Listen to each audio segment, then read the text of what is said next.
Olá pessoal, aqui é o Carlos Martins para mais um giro de mercado em 5 minutos, dessa vez para o dia 11/9 de 2015, com os fechamentos do dia 10, 11 de setembro fatídico. Estamos aqui falando do Ibovespa, que mais uma vez caiu, né, um pouquinho, 0,3%. Ontem ele tentou subir, não conseguiu. Hoje ele tentou cair muito na esteira do rebaixamento do Brasil, que aconteceu ontem pela Standard & Poor's, né?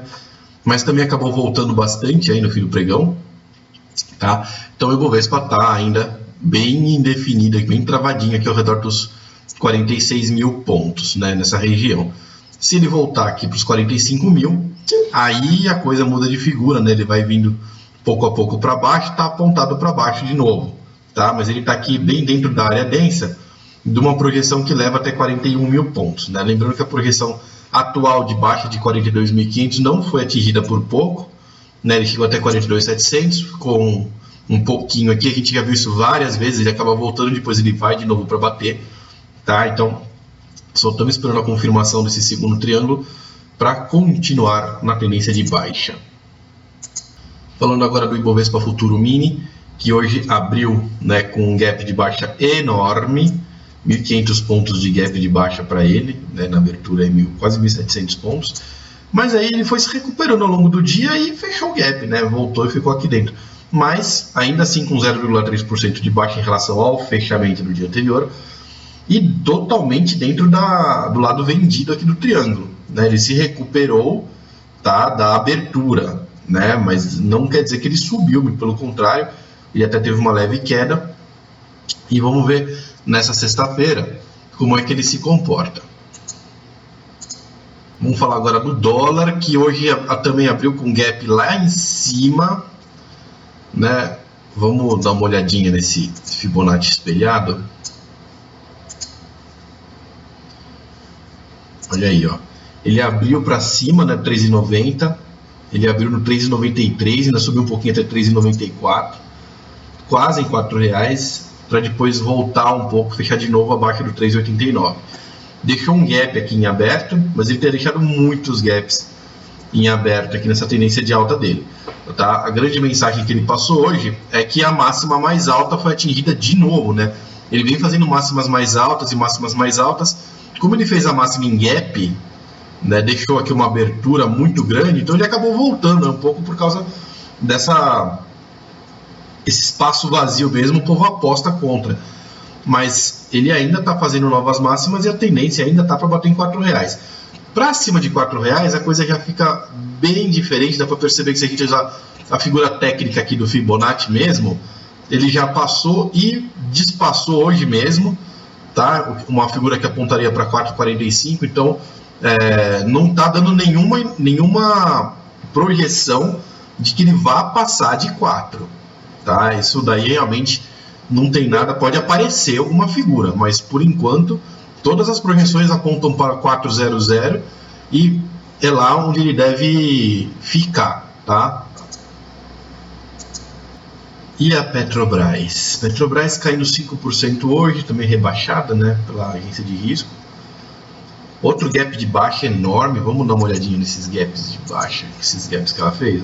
Ela tinha feito aquela pseudo de reversão, né? Às vezes o pessoal não acredita quando a gente fala que 1 centavo aqui de interrupção na ilha faz diferença, né? Então a tendência foi muito mais fraca. Tudo bem, subiu, né? Subiu aí 13% em 2 dias, mas normalmente de reversão é uma coisa que faz a reversão toda da tendência, né? Como foi em 2008, que foi lá dos R$50 cair para 20, né? Eu caí bastante, tá? Dessa vez não foi então assim. Largou aqui um gap de baixa de novo, igual ela fez dessa outra vez, né? Só que dessa vez a gente está apontado mais para baixo para os R$7. Próximo suporte 7,38 e a projeção final 6,08. Tá? É legal a gente notar também que aquela primeira de reversão foi pulada de novo, né? Eu achei que ele ia fechar aqui e ia poder cair tranquilamente, mas ele pulou de novo o espaço dessa série de reversão. Tá aparecendo que para baixo do 8,18 aqui, a Petrobras é uma, para cima do 8,18 ela é outra, né? São duas lógicas que não estão se conectando e fácil não vai ser nesse período. Falando agora da Vale que fez um candle bem grandão, né? Ela abriu bem pessimista, né? Chegou a abrir aqui com quase 2% de baixa, recuperou-se totalmente e ainda fechou com 4% de alta, né? Então vale puxando aqui o Ibovespa, né? Foi a que mais subiu disparado aí, montando bem bonitinho aqui a figura do ombro cabeça ombro invertido. Lembra do que eu falei? Se ela sai correndo desde já, a projeção de R$20 ela ainda é válida, porque existe umas pernadas aqui que dá para a gente calcular mais ou menos esse tamanho de projeção, mas ela não é tão forte. Se ela, a partir daqui, cair de volta para 14,22 e depois subir de novo, um rompimento dessa linha aqui dos R$16, fica muito mais forte a projeção para 20, tá? Então seria mais fácil da gente operar, né? Mais provável da gente acertar, se ela fizer um movimento inteiro aqui do ombro cabeça ombro invertido.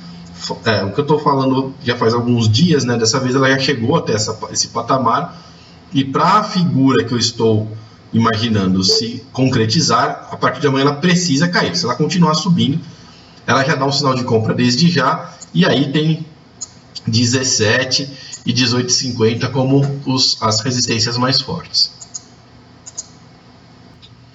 Falando agora do Banco do Brasil, que dessa vez atingiu a projeção de 16,60. Ele está com dificuldade de cair, mas está caindo, né? Deixou um gap aberto aqui, a máxima de hoje 16,93 está igualando essa mínima aqui, né? Então ela deixou um gap que é um gap mais fraco, porque já teve preço, né, 1 centavo de novo, igual a gente viu na Petrobras aí, se igualando aqui no gapzinho. Então não necessariamente ele precisa fechar esse gap, tá? Ela não conseguiu fechar abaixo do 16,60, né? Então não está ainda com força para o 15,53, mas se ela voltar aqui, ela está na metade do caminho. Se ela voltar aqui para baixo, o 15,53 é a projeção natural dela. Falando agora do Itaú, que lembra que eu sempre falo que ele está na tendência de baixa, né? Dá umas subidinhas aí, mas respeitando as linhas de tendência de baixa, o que deixa o papel ainda dentro da tendência de baixa. Ele precisaria romper os 27,84 para sair da tendência de baixa, pelo contrário, ele caiu, né? Todo mundo abriu lá para baixo nesse pregão de hoje por causa do rebaixamento da nota de crédito do Brasil, né? Da dívida soberana. Mas se recuperou ao longo do pregão ainda, mas mesmo assim caiu, né? Terminou tudo fechadinho. Os candles verdes é porque ao longo do dia o pessoal foi ficando menos pessimista do que na abertura, mas não ficaram otimistas.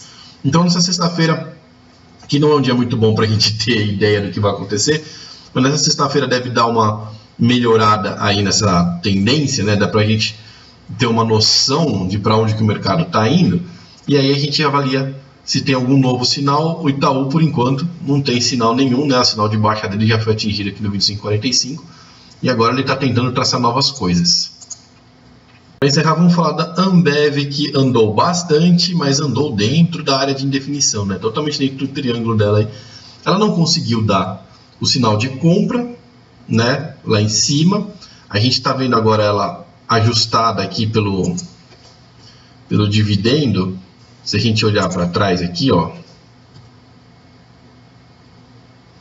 a gente está vendo 20,04, né, mais 20,19. Então ela está ED aqui em cima, ó, ex-dividendo. Se a gente der uma olhadinha aqui, as correções de preço, ela pagou dia 9/9 dividendos, né, e o gráfico foi ajustado aí em quase 15 centavos para baixo. Não, exatamente 15 centavos para baixo, tá? Por isso o triângulo se mexeu para baixo, né, os suportes se mexeram para baixo, mas as figuras são as mesmas, certo? Então ela está dentro da área de indefinição ainda. Se ela conseguir romper os 20, ela dá um sinal de compra, que é a segunda vez que ela tenta e não consegue.